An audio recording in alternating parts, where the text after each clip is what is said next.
Welcome, Laurie. Thank you, Phil. It's nice to be here with you. How did you come to learn about astrology and what was your initial reaction to it?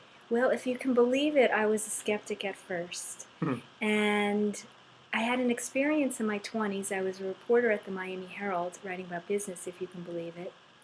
And a series of people came up and asked me what my sign was.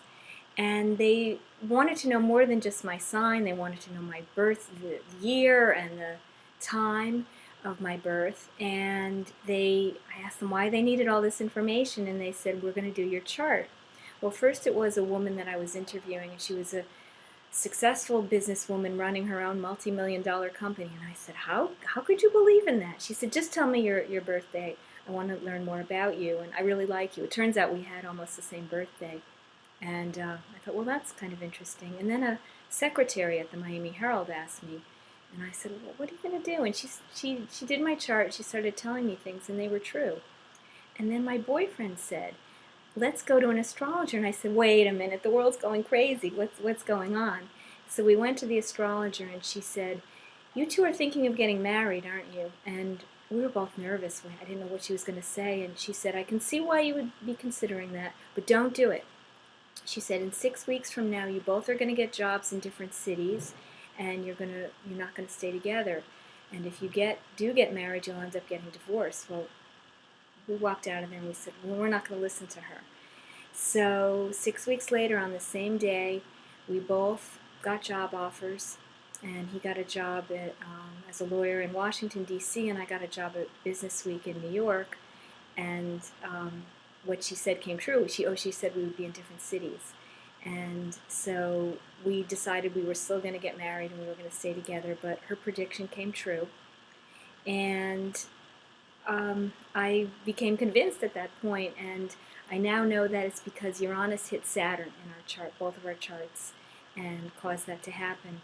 But what happened right after that is I had the chart that she gave us, and I got a number of books and started reading, and I said, "Oh my gosh, this explains everything." I understood my whole life history. I saw why I was doing what I was doing, why certain people were in my life, certain weren't, why I got along with certain people, why things were the way they were, and thus began a 25-year so far career, and something I hope to do the rest of my life. Well, that's you. I think you answered my next question. How can astrology be helpful to people? Is there anything else you'd like to add to that? Well, there's many different uses. One thing that people often come to me for is health issues, because you can see what um, what your body constitution is, what you would need. What I see in a lot of people's charts is blood sugar issues, for example, and we can see the antidote. We can see if a person would need more protein, for example, and that has to do with earth, the balance between earth, fire, water, air in a chart, and the time of day you were born. Or it's very helpful in terms of relationships. When many people come for relationship issues to ask, well, would this work out if we were to get married? And I can tell you from my first experience, the astrologer was quite accurate. And subsequently, other friendships, relationships, family members, very accurate. And it's very helpful to understand not only fatalistically, will this work or will it not work, but how can I best get along with this person? How can I best understand them? What's their motivation? What's their makeup? What makes them tick? What would make them happy? What would make them unhappy? And then you can understand how to please them. Not only that, you can understand the timing of when the moon's going to be in a certain phase. It could be affecting the person in a certain way, or there's going to be an eclipse and they're going to need more space, or they're going to need more support at this time or another time. So it's very helpful on a day-to-day basis in helping us understand how to harmonize with each other. Well, can you give me some examples of circumstances or events that you saw coming up in someone's chart and how that helped them? Well, an example that I'll always remember is back in the year 2000. Had been working with a client in New York, and that's where I was practicing before coming out to California. And I saw something in her chart that had to do with some kind of a cataclysmic event. and it was coming in 2001. It was still back in 2000, and she had a similar premonition, and she said she had had a dream of moving to the Florida Keys and starting a business painting on silk. So I looked in the chart, very artistic chart, and she was working in customer service at one of the brokerage firms at Merrill Lynch. Well, she moved out of Manhattan, moved to the Florida Keys, and on September 11th she called me because she would have been working in the World Financial Center, which was where the bridge was that was targeted during September 11th. So she would have been there and left, and that was in her chart that there was something going to happen at that point, and we were able to move her to another place. And that kind of thing happens all the time, especially with relationships and whether people should get married or not. There are actual indicators in a chart of a successful, harmonious marriage and a divorce, so you can save people a lot of trouble. And the most fun thing to do is when babies are born. And I've worked with people, their children are now 10, 15, 20 years old, and I saw things. I said, in one case, your child's going to be a healer. And sure enough, child is going to medical school now, but with a lot of gifts. So you can see what is coming in someone's chart. Wow, that's pretty dramatic information. Does a person's astrological chart provide information about current or potential medical conditions?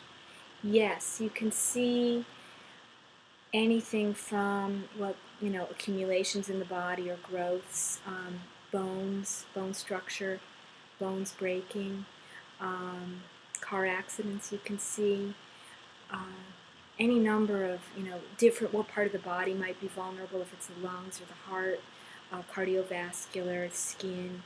Yes, it's all in there.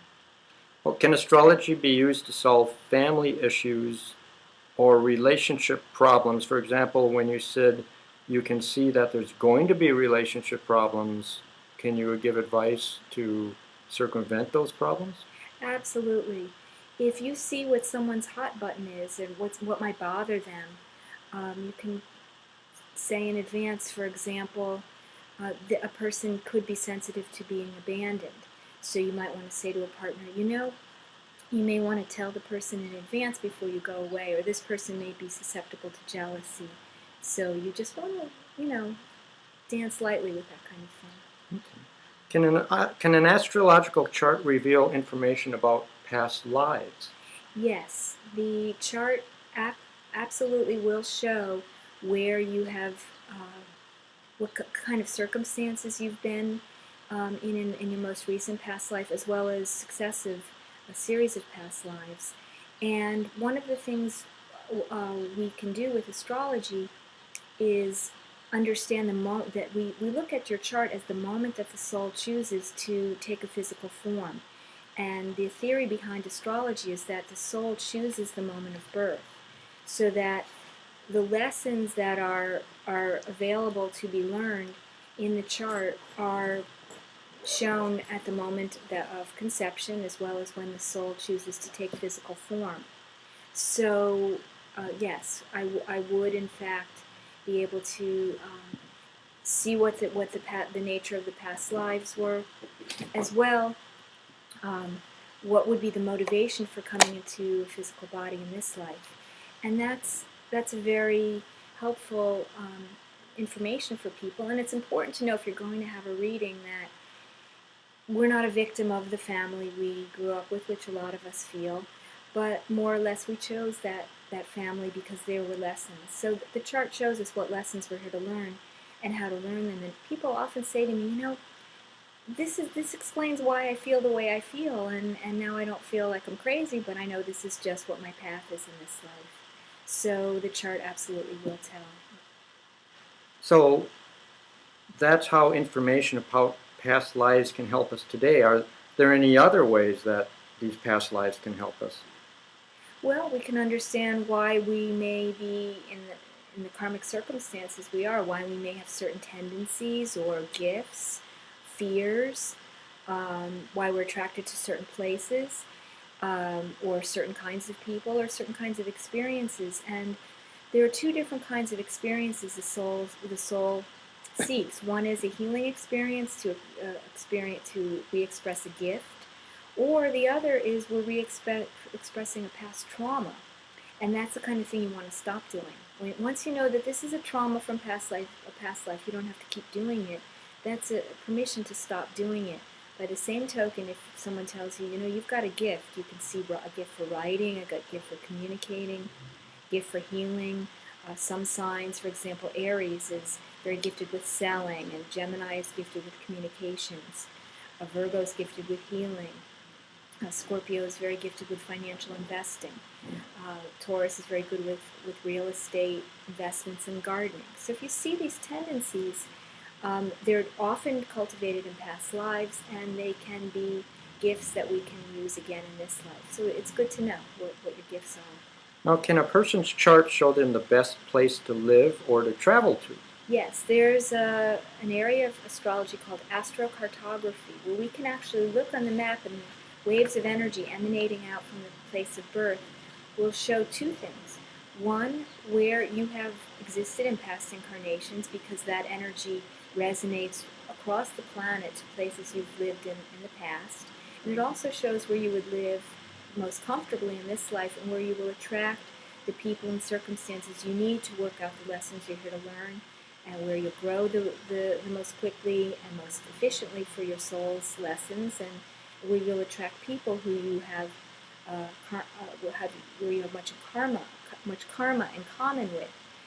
Additionally, what we also can see in astrocartography is where you will know people from. So, for example, if you have a line running through Australia, you may never in this life get to Australia, but you may always find that you get along with people from Australia who you may meet where you're living. So it's good to know. Now, can people use their charts to decide whether or when to have children?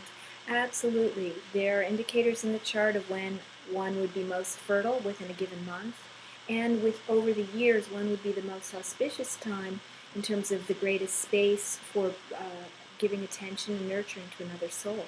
Absolutely, that's indicated. And perhaps a chart might indicate you should not have children at all? Well, some charts will show either difficulty with the health in giving birth, or that there's another purpose that the person is there for to accomplish. So if that's there, that's particularly important for the person to know that, you may have to make a choice. If you decide to have a child, you won't accomplish your purpose in this life. You may have to come back again. Or there are other charts where there are more than one paths, either potentials, that some I call them more fixed fate or free will. The fixed fate chart, the person has to do something, and you can see where there are many fixed signs or many particular karmic indicators that would show that they have to follow a particular path. Versus in other charts where the planets are spread all over, they can do pretty much anything they want and it would work out okay, and that would apply to children. There are other charts where a person's here to have a child, forget the career, forget travel, forget other adventures, they're just supposed to have a child. And some people can juggle many balls at one time. All of that depends on the configuration in their chart. Okay. Now, can an astrological chart be used as a tool for spiritual growth, and if so, how? Well, the chart shows where you would experience God. So some people, by doing art, it will feel God. Some people, by sitting and doing formal spiritual practice, such as meditation, would feel God. Other people may find God through studying books. So the chart absolutely shows through past lives as well as present indicators where one would experience the greatest spiritual growth, and if they would be inclined to want to grow spiritually, or whether they'd be more drawn to the material world. Now, can astrology help us understand larger sociological, political, or geopolitical trends? Absolutely. You may have heard of the cardinal climax, which occurred last summer. There were 20 alignments, very stressful alignments of the planets, and they're continuing to this day. And the planets are aligned, and very active points in the world geopolitical axis. It's called the world axis. And yes, that's why there have been so many natural disasters. Basically, what the planets are showing today is that the collective karma of the planet is now expressing itself. So any positive thoughts we've had are manifesting a spiritual growth and a sense of community that's growing among people across the planet through the internet. And our bad karma is manifesting through financial contraction as well as natural disasters. It's both are happening in the places in the globe. There's no accidents. Those places that have collected a lot of negative thoughts are now expressing in terms of the cataclysms that we're seeing across the planet. So the astrological alignments work in tandem with collective consciousness, whether positive or negative energy, and heighten the one or the other depending on what's happening in the world? Yes, well, astrology is the anatomy of time. Astrology doesn't actually make anything happen. It's like any more than a wristwatch will make time progress. But it's showing us the unfoldment of consciousness. And what a chart will actually indicate is when energy will be expressed. And energy can be expressed on many levels. That's where our free will comes in. So the same chart could be a brilliant brain surgeon or a butcher or an axe murderer. We have choices. And the same applies to world events. When there's a lot of energy, it can be channeled into a charitable event, or it can be used for greed if it's involved with finances. So how have these big picture insights about political and geopolitical trends enabled you to help people more effectively individually? Well, for example, in 2005, I saw the contraction in July of 2005 in the housing market. I said, you know what, it's going to go up till then, and that's it. And a lot of my clients listened to me, and they postponed a real estate purchase or sold if they were going to, and they were glad because starting in August of 2005, real estate prices have started coming down, and they haven't recovered since.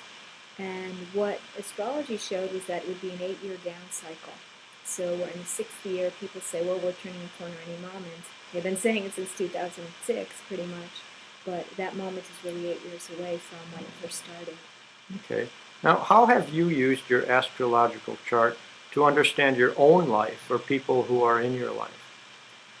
I use it almost every day to understand how people are behaving, if it's going to be a day where people are going to feel very centered and calm, or whether it might be a day where they'll be anxious. And as a psychotherapist, I'm always aware how my clients might be affected on any given day. There's also periods of time where the moon is traveling in between signs, and on those days you know that decisions that are made aren't going to manifest the way one expects. So I'm aware of that, and I feel it's been a tool for understanding, and it's brought me a great deal of peace to understand that there's limitations and there's openings where there's opportunities, and we're human. We do the best we can with what we're given.